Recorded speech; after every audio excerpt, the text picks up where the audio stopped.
जय हिंद दोस्तों, कैसे हो आप सभी। उम्मीद करता हूं दोस्तों आप सभी बहुत ही बढ़िया हो गए। दोस्तों आज की वीडियो में बात करने वाले हैं ड्रीम 11 में दोस्तों कैप्टन और वाइस कैप्टन आपको कैसे सेलेक्ट करना है, क्योंकि दोस्तों बहुत ज़्यादा कंफ्यूजन होता है।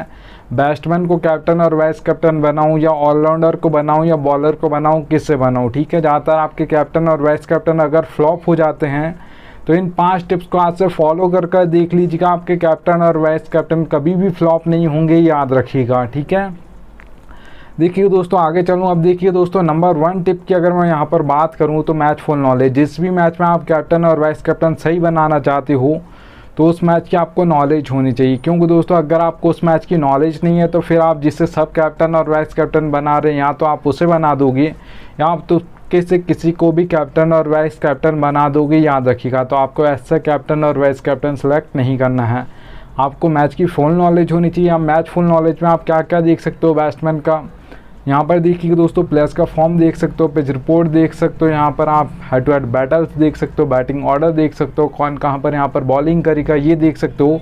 उसके हिसाब से आप कैप्टन और वाइस कैप्टन बनाओगे तो बहुत ज़्यादा चांस होगा आपके कैप्टन और वाइस कैप्टन सही जाएंगे, याद रखिएगा। चलिए दोस्तों सेकंड नंबर टिप की ओर बढ़ता हूँ। तो यहाँ पर आप दोस्तों देख पा रहे हो पिच रिपोर्ट। पिच रिपोर्ट आपको यहाँ पर 3 टाइप्स के दोस्तों देखने को मिल जाएगी, बैटिंग फ्रेंडली, बैलेंस और बॉलिंग। अब नाम से ही समझ आ रहा है बैटिंग फ्रेंडली पिच है तो कैप्टन और वाइस कैप्टन जो आपके ज़्यादातर बनेंगे बैटिंग फ्रेंडली पिचेस पर वो आपके यहाँ पर बैट्समैन बनेंगे, नाम से ही समझ आ रहा है। बैलेंस पिच है दोस्तों, कैप्टन और वाइस कैप्टन याद रखिएगा ज़्यादातर बैलेंस पिचेस पर आपके ऑलराउंडर्स बनते हैं। और बॉलिंग पिच है दोस्तों, तो कैप्टन और वाइस कैप्टन यहाँ पर आपके बॉलर्स बनेंगे, क्योंकि यहाँ पर बॉलिंग पिच है। ठीक है, और ज़्यादातर दोस्तों कैप्टन और वाइस कैप्टन बॉलिंग पिच पे बनते हैं वो आपके पेसर्स बनते हैं, याद रखिएगा। ठीक है, क्योंकि वो दाएं तबस में बॉलिंग करते हैं, वहाँ पर सबसे ज़्यादा विकेट गिरते हैं दाएं तबस में। एक ओवर में 2 विकेट 3 विकेट गिर जाते हैं, क्योंकि वहाँ पर आपको सेट होने का टाइम नहीं मिलता है। ठीक है, अब देखिए दोस्तों स्कोर बोर्ड भी आपको बता देता हूँ। जो बैटिंग फ्रेंडली पिचेस होंगी वहाँ पर दोस्तों जो बैटिंग फ्रेंडली पिचेस होंगी वहाँ पर आपको T20 या स्कोर बोर्ड की बात करूँ तो याद रखिएगा 180 से प्लस आपको ज़्यादा देखने को मिलेगा। बैलेंस पिचेस पर दोस्तों याद रखना स्कोर बोर्ड आपको कितना देखने को मिलेगा, तो 150 से लेकर 170 के बीच में आपको ज़्यादा देखने को मिलेगा बैलेंस पिचेस पर। यहाँ पर 160 165 ज़्यादा देखा जाता है, याद रखिएगा। जो बॉलिंग पिचेस होंगे दोस्तों वहाँ पर आपका लो स्कोर बोर्ड देखने को मिलेगा। T20 या स्कोर बोर्ड की अगर मैं बात करूँ बैलेंस यहाँ पर बॉलिंग पिचेस पर तो याद रखिएगा 130 से लेकर 150 के बीच में ज़्यादा देखने को मिलेगा, ज़्यादातर 140 145 देखा जाता है, याद रखिएगा दोस्तों। अब देखिए दोस्तों आगे बढ़ूँ उससे पहले बोल रहा हूँ अगर आप फैंटेसी क्रिकेट खेलते हो तो याद से आपके भाई के टेलीग्राम पर जुड़ जाइएगा, क्योंकि दोस्तों फैंटेसी क्रिकेट में आपको 100 से ज़्यादा चैनल्स देखने को मिल जाएंगे। सब आपको प्लेयर्स का स्टेट दिखाकर कंफ्यूज करेंगे, इसे रख सकते हो उसे रख सकते हो। आपका भाई आपको बिल्कुल भी कंफ्यूज नहीं करेगा, इसलिए याद से टेलीग्राम पर जुड़ जाइएगा, मैं लिंक आपको दे दूंगा। चलिए दोस्तों आगे चलता हूँ। अब देखिए दोस्तों बैटिंग ऑर्डर आपको एक एक प्लेयर का पता होना चाहिए, कौन किस नंबर पर बैटिंग करने आएगा। ठीक है, और ये भी आपको पता होना चाहिए कौन कहाँ पर बॉलिंग करेगा, कौन सा बॉलर पावर प्ले में करेगा, कौन सा बॉलर मिडल ओवर्स में करेगा, कौन सा बॉलर डेथ ओवर्स में करेगा और कितने ओवर करेगा। ठीक है, तो आपका भाई आपको एक एक प्लेयर का बताता बैटिंग ऑर्डर भी और कौन कहाँ पर बॉलिंग करेगा ये भी समझाऊंगा, इसलिए यहाँ से टेलीग्राम पर जुड़ जाइएगा। अब देखिए दोस्तों नंबर से आपको बैटिंग ऑर्डर समझा दूंगा। जैसे रोहित शर्मा के सामने 2 नंबर, विराट कोहली के सामने 3 नंबर, हार्दिक पांड्या के सामने 5 नंबर। अब हार्दिक पांड्या आपके ऑलराउंडर्स भी हैं तो बॉलर्स मतलब कौन कहाँ पर बॉलिंग करेगा ये क्या समझाऊंगा, ये समझा देता हूँ।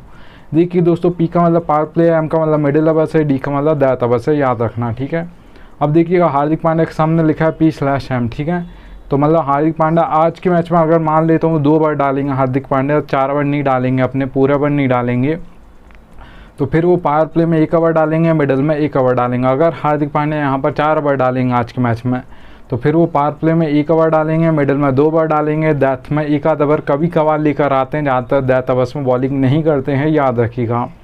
अब देखिए दोस्तों एक और एग्जांपल ले लेते हैं बॉलर का। तो यहाँ पर जसप्रीत बुमराह, उनके सामने लिखा है P/M/D। ठीक है, तो आपके जसप्रीत बुमराह कैसे बॉलिंग करते हैं, पावर प्ले में 1 ओवर डालते हैं, मिडल में 1 ओवर डालते हैं, डेथ में 2 ओवर डालते हैं, क्योंकि वहाँ पर सबसे ज़्यादा रन्स मारने को देखते हैं प्लेयर्स, तो वहाँ पर 2 ओवर दिए जाते हैं जसप्रीत बुमराह को, याद रखिएगा। ठीक है, डेथ ओवर्स में तो एक एक प्लेयर का बताऊँगा ऐसे ही करके आपको, इसलिए याद से टेलीग्राम पर जुड़ जाइएगा। चलिए दोस्तों आगे चलते हैं।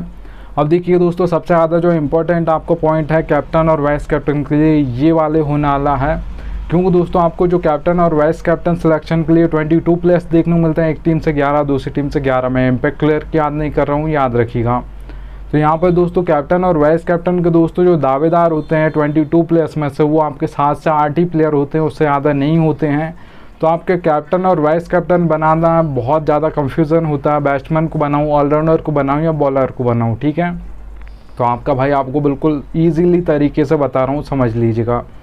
अब देखिए दोस्तों, आपको 6 ऐसे प्लेयर निकालने हैं 22 प्लेयर्स में से, जिसमें से आपको लग रहा है कि कैप्टन और वाइस कैप्टन इनमें से ही कोई बनेगा। तो अब मन से किसी को भी नहीं निकालना, मैं आपको क्राइटेरिया बताता हूँ, उस हिसाब से निकालिएगा।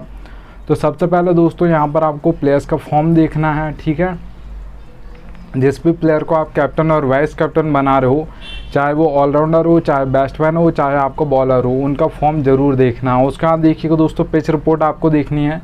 अगर यहाँ पर बैटिंग फ्रेंडली पिच है तो यहाँ पर आपको बैट्समैन को कैप्टन और वाइस कैप्टन तो बनाना है, पर किन बैट्समैन को बनाना है तो याद रखिएगा दोस्तों, कैप्टन और वाइस कैप्टन 1, 2, 3 इस नंबर का बैट्समैन होना चाहिए।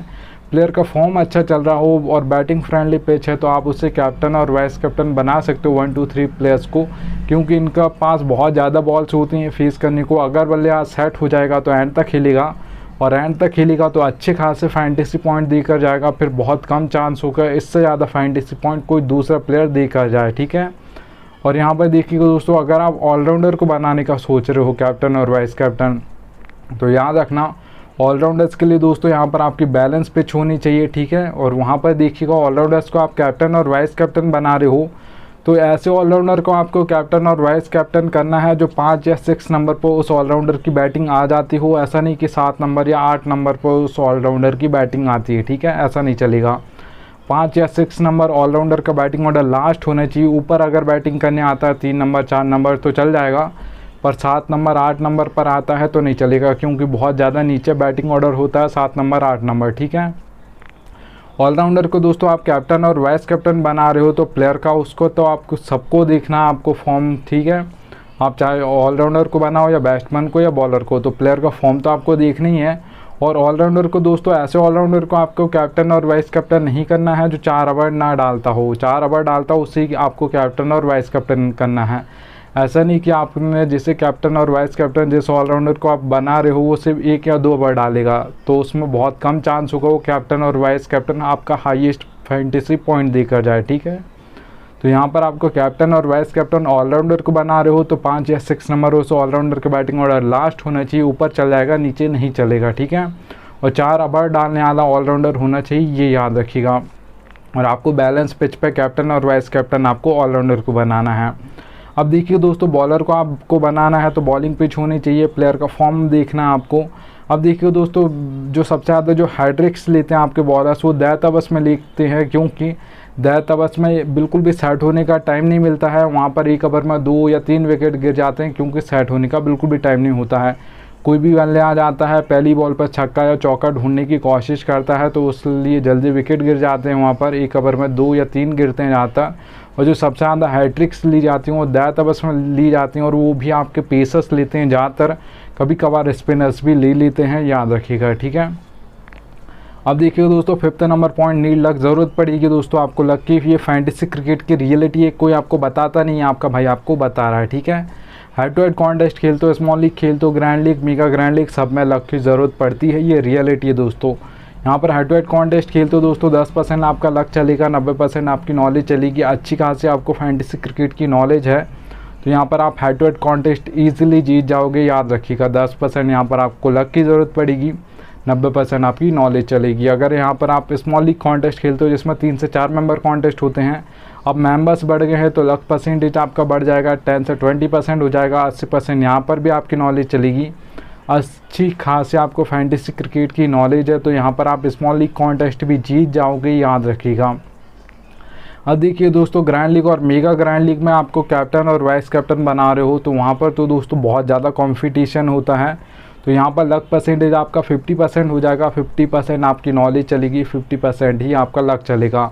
अच्छी खासी आपको फैंटेसी क्रिकेट की नॉलेज है, आप अच्छी GL टीम बना लेते हो, कॉम्बिनेशन अच्छा बनाते हो, और कैप्टन और वाइस कैप्टन जो मैंने आपको टिप्स बताई उनको फॉलो कर कर अगर आप बनाओगी तो आपका लक भी साथ देगा और आपकी ग्रैंड लीग और मेगा ग्रैंड लीग में बिल्कुल फर्स्ट रैंक आएगी अगर आप इन टिप्स को फॉलो करोगे तो, ठीक है। यहाँ पर आपके 1 या 2 प्लेयर फ्लॉप हो जाएंगे, पर कैप्टन और वाइस कैप्टन सही होंगे तो बिल्कुल आपकी ग्रैंड लीग और मेगा ग्रैंड लीग में फर्स्ट रैंक आएगी, याद रखिएगा, ठीक है। चलिए दोस्तों, थैंक्स एंड एंड आ चुका है। अब मिलता हूँ आप सभी से नेक्स्ट वीडियो में, तब तक के लिए जय हिंद।